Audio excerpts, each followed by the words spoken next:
Oh yeah, be prepared to witness an absolute smackdown of an OU user using a bunch of homosexual walls.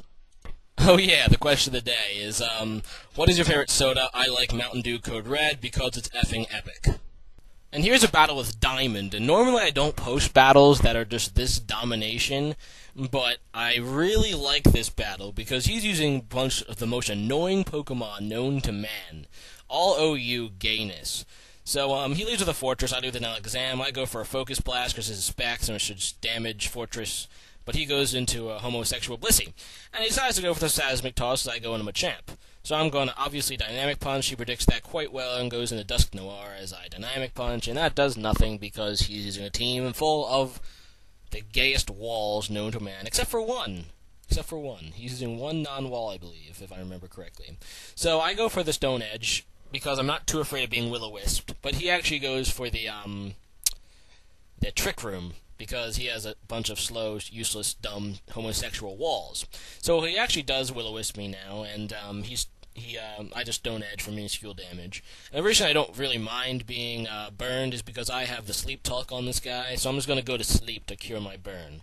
And he goes back into a Fortress, and I know he's going to set up Spikes and Stealth Rocks and those kind of gay things, but I go for a Sleep Talk hoping to get a Dynamic Punch, but, you know, I'm not that lucky. So I decided to go into Bronzong to put it to sleep and then put up some rocks of my own. And, yeah, he's starting to put up some Spikes. And he has 2 layers of Spikes now, which is extremely annoying as I Hypnosis him. And he's asleep. So I'm going to go for the Stealth Rocks of my own now as he goes into a Dusk Noir. Cool. And, not really much to say. I decided to go out into Spiritomb because Spiritomb is pretty good at walling stuff. But after Spikes and Stealth Rocks, that's like a quarter of my health, which is gay. And he goes for the Trick Room again. Now I'm surprised I'm faster, or slower rather, because you would think a Trick Room user, you know, would be like minus speed, nature, and things like that. But I don't think so because my Spiritomb really should be slower, or should be faster than this thing rather. It's kind of annoying to think. But I go for a taunt so he can't do something gay, as we both Will-O-Wisp each other. And he goes into a Skarmory. I'm faster again and try to Will-O-Wisp, but it misses, and that is gay. And he goes for a Brave Bird. That's annoying. And I'm faster, so I'm going to go for a Pain Split. Or I should say I'm slower, because it's Trick Room still in effect. But I go for a Pain Split. He goes into Dusk Noir, which is a pretty good move because Pain Split isn't really that useful against Dusk Noir. And, yeah. Not much to say. The dimensions switch back to normal, and I'm going to go for a Taunt again. And he goes out and do a Skarmory again. And this time I won't outspeed it, and I'm just going to let Spiritomb die to get a safe switch into my sexy, sexy, sexy beast, Mismagius. And yes, it is sexy. And I can say that because it's a woman, and it has boobs. And Mismagius is just really, really, really, really sexy. And the sexy Mismagius is going to take down all of his homosexual walls. Well, almost all of his walls. You'll see what happens. But anyway, I go into Mismagius, and I predict a switch, and I decide to go for a substitute. And it turns out to be pretty nice, because he goes into Cresselia.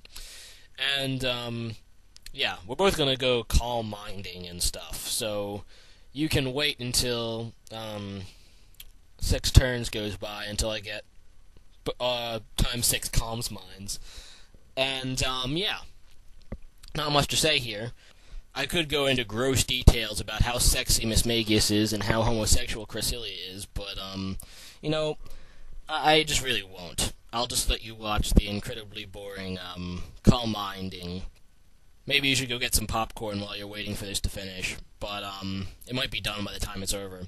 So eventually I do have 6 calm minds. I believe this is my 6th, and I'm going to start Shadow Balling him because Mismagius is sexy and Shadow Ball destroys the gayness of Cresselia. Well, never mind, that was my 6th calm mind. Wow. Yeah, this is really long. So I Shadow Ball, and Cresselia, you know, takes a little under half from that. And it's going to be a 3-8 KO, which is nice, and all he's really going to do with his Psychic is break my sub. So I get left with a Mismagius at +6 special attack, +6 special defense, and full health, and I kill his Cresselia, which is epic win.